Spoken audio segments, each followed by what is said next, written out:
اعوذ باللہ من الشیطان الرجیم بسم اللہ الرحمن الرحیم وَإِذْ يَمْكُرُ بِكَ الَّذِينَ كَفَرُوا۔ اب یہ ہجرت سے پہلے جو صورتحال تھی مکے میں کہ قریش کے سردار بیٹھتے تھے دارالندوہ میں، کیا کریں اب ہم محمد صلی اللہ علیہ وسلم کو قتل کر دیں، سازشیں ہوتی تھیں، اور اسی طریقے سے انہیں قید کر دیں، کہیں یہاں سے نکلنے پہ مجبور کر دیں، تو وہ جو سازشیں ان کی ہوتی تھی اور مشورے ہوتے تھے ان کا ذکر ہے۔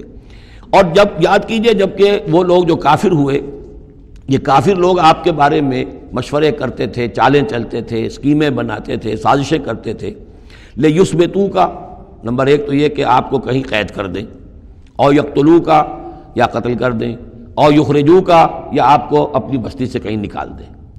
وَيَمْكُرُونَ وَيَمْكُرُ اللَّهُ، وہ بھی چالیں چل رہے تھے، ان کی بھی اسکیمز تھیں اور اللہ کی اپنی اسکیم تھی۔ وَاللَّهُ خَيْرُ الْمَاكِرِينَ، اور ظاہر بات ہے کہ اللہ تعالیٰ بہترین ہے پلاننگ کرنے والا اور بہترین ہے تدبیر فرمانے والا۔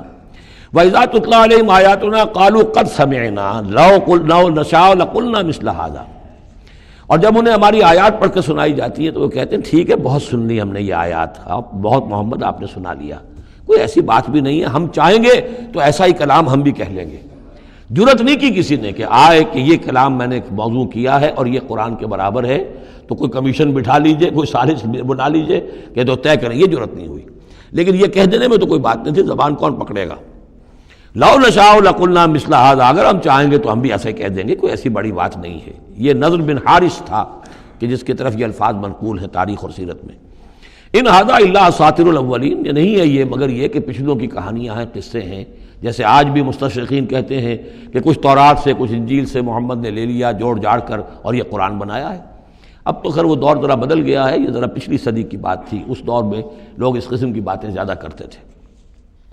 وَإِذْ قَالُوا اللَّهُمَّ إِن كَانَ هَذَا هُوَ الْحَقُّ، اور وہی بات جو میں نے آپ کو بتائی تھی کل بھی کہ ان قریش کے لیے سب سے بڑا مسئلہ اپنے عوام کو سنبھالنے کا ہو گیا تھا، کیسے روکیں ان کو کہ یہ محمد صلی اللہ علیہ وسلم کا ایمان نہ لائیں۔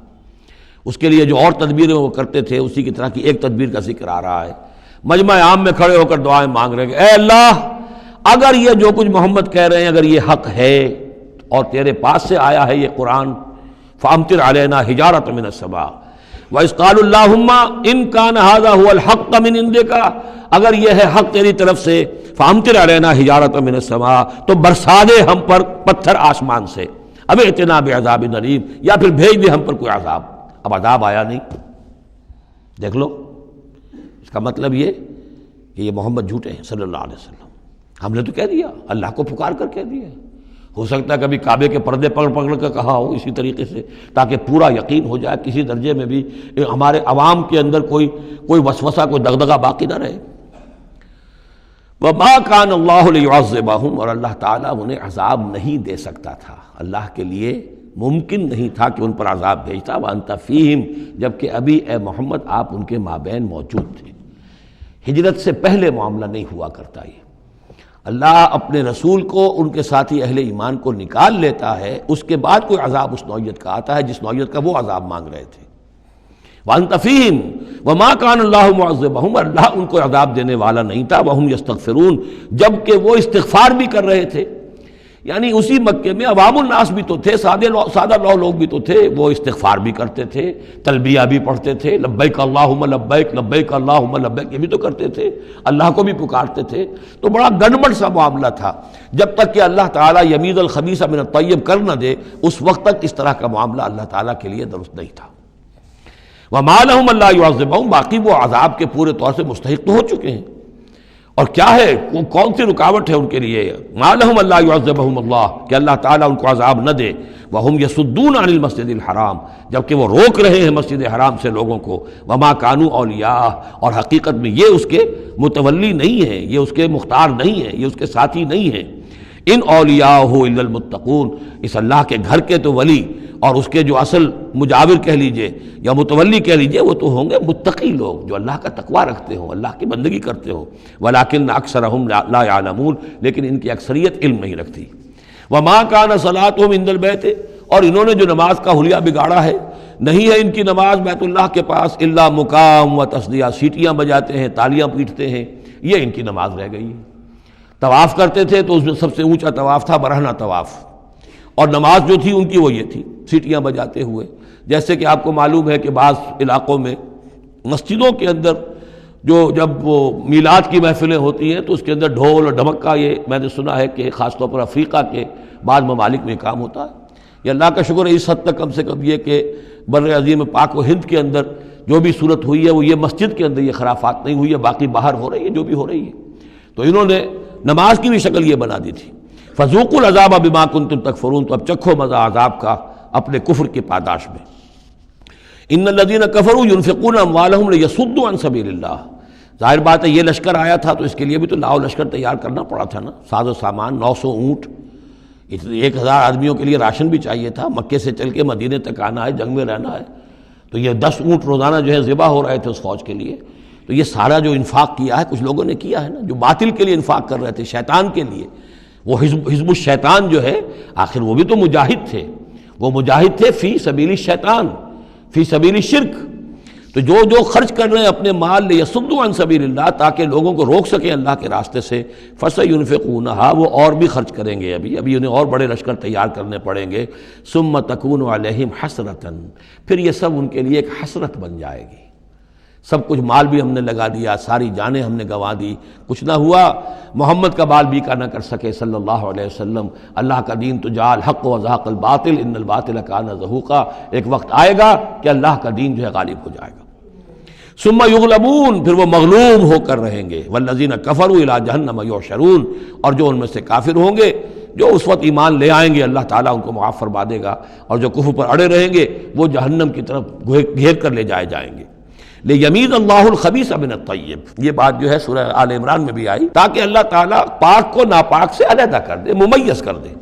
وَيَجْعَلَ الْخَبِيثَ بَعْضَهُ عَلَى بَعْضٍ، اور جو ناپاک ہے اس کو ایک دوسرے کے اوپر سٹیک کرتا چلا جائے. فَيَرْكَمُهُ، اس کا ڈھیر کر دے جمیعاً، اور ان کو سب کو فَيَجْعَلَهُ فِي جہنم، اور سب کو پھر جہنم میں جھونک دے. یعنی یہ کہ یہ پہلے تو یہ سفٹنگ کرنی ہوگی، یہ طیب ہے، یہ خبیث. خبیث کو ایک دوسرے کے اوپر سٹیک کیجئے اور پھر اس کو جہنم میں ایک ہی مرتبہ دھکا دے دیجئے. لیمیز اللہ الخبیث من الطیب ویجعل الخبیث بعضه علی بعض فیرکمہ جمیعا فیجعلہ فی جہنم اولئک هم الخاسرون، یقیناً یہی لوگ ہیں خسارے پانے والے. قل للذین کفروا ان ینتہوا یغفر لهم ما قد سلف، اعلان کر دیجئے محمد صلی اللہ علیہ وسلم ان کافروں کے سامنے، اب بھی اگر باز آ جائیں تو جو کچھ ہو چکا ہے وہ معاف کر دیا جائے گا. اب بھی موقع ہے، اب بھی ایمان لے آؤ. یعودو، اور اگر وہ اعادہ کریں گے، دوبارہ یہی کچھ کریں گے، فقط بدت سنت الاولین، تو پچھلوں کی بھی داستانیں گزر چکی ہیں، ان کی جو بھی کچھ ان پر ہوا ہے وہ سب کو معلوم ہے. اب ظاہر بات ہے کہ وہ مکی قرآن تو نازل ہو چکا تھا، سورہ اعراف بھی نازل ہو چکی، سورہ نام بھی نازل ہو چکی. جو کچھ ہوا ہے قوم ہود کے ساتھ، قوم صالح کے ساتھ، قوم شعیب کے ساتھ، اس ساری داستانیں تو تھی. فقط مدد سنت الاولین، اگلوں کا جو طریقہ اور راستہ تھا وہ تو گزر چکا ہے، وہ سب کے سامنے آ چکا ہے. وَقَاتِلُوهُمْ حَتَّى لَا تَكُونَ فِتْنَةٌ وَيَكُونَ الدِّينُ كُلُّهُ لِلَّهِ. یہ سورہ بقرہ میں بھی آیت آئی تھی اور اب آئی ہے اضافی شان کے ساتھ. یعنی اے مسلمانوں، اب تمہاری یہ دعوت و تحریک جو ہے یہ اس مرحلے میں داخل ہو گئی، آرمڈ کانفلکٹ. اب یہ 15 برس کے بعد حضور نے جب دعوت کا آغاز کیا ہے مکے میں، اس کے بعد سے 15 برس گزر چکے. اب وہ دعوت، تنظیم، تربیت، صبر محض کا دور ختم ہوا، پیسو ریزسٹنس کا دور ختم ہوا. اب ایکٹیو ریزسٹنس کی محمد نے صلی اللہ علیہ وسلم اقدام کیا، اور اقدام کے نتیجے میں آخری اور چھٹا مرحلہ آ گیا، یعنی آرمڈ کانفلکٹ. اب تلوار سے ٹکرا چکی. اب تمہاری تلواریں نیام میں نہیں جائیں گی جب تک کام مکمل نہ ہو جائے. اور کام کی تکمیل کیا ہے؟ فتنہ بالکل ختم ہو جائے. وَقَاتِلُوهُمْ حَتَّى لَا تَكُونَ فِتْنَةٌ، فتنہ وہ کیفیت ہے کہ جس میں ایمان پر قائم رہنا، ایمان پر عمل کرنا مشکل ہو جائے. جب باطل کا غلبہ ہے تو ایک بندہ مومن کے لیے ایمان پر پوری طریقے سے کاربند ہونا مشکل ہے. لہذا اس صورتحال کو ختم کرو، یعنی اب دین کا غلبہ ہو جائے. حَتَّى لَا تَكُونَ فِتْنَةٌ وَيَكُونَ الدِّينُ كُلُّهُ لِلَّهِ، دین بھی جزوی نہیں، کل کا کل دین اللہ ہی کے تابع آ جائے. فَإِنِ انْتَهَوْا فَإِنَّ اللَّهَ بِمَا يَعْمَلُونَ بَصِيرٌ، پھر اگر وہ باز آ جائے تو جو کچھ وہ کر رہے ہیں اللہ اسے دیکھ رہا ہے. وَإِن تَوَلَّوْا، اور اگر پیٹھ موڑ لیں وَاعْلَمُوا تو اے مسلمانوں تم یہ جان لو ان اللہ مولاکم اللہ تمہارا مولا ہے، تمہارا ولی ہے، ساتھی ہے، مددگار ہے، پشت پناہ ہے، نعم المولا و نعم النصیر، کیا ہی اچھا ہے وہ حمایتی اور کیا ہی خوب ہے وہ مددگار۔ صدق اللہ العظیم۔